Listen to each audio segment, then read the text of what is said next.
I want to do something a little different, and the quilt shop that had been here was closing. A number of us at Quilters Guild sat around and said, what are we going to do without a quilt shop in our town? And we just said, well, let's open one. My name is Linda Van Edreinen. I am an owner partner here at Quilters Corner. We've been in business for 16 years. So there are 4 of us in the business now.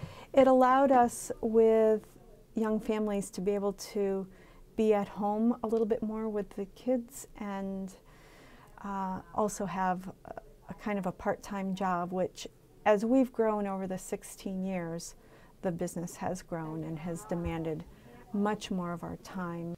Yes, it is a hobby and a form of entertainment for oneself, but it also allows people to do that in the confines of their own home or in small groups, community groups. It's not perceived as, you know, a huge luxury. I encourage anyone that is creative, and even if you don't think you're creative, as you look around our shop, you can see so many things that are done by people that I didn't know I could do that. I didn't think I could do that. So there's a lot of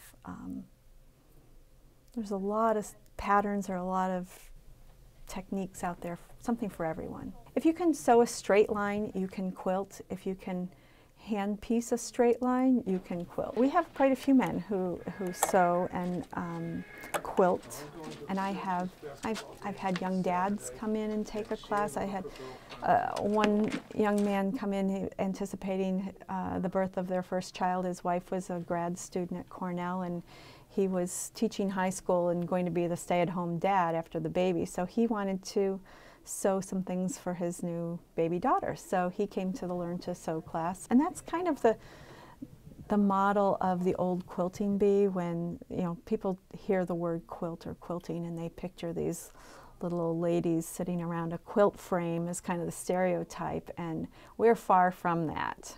It gets pretty wild in here sometimes on Tuesdays and Wednesdays.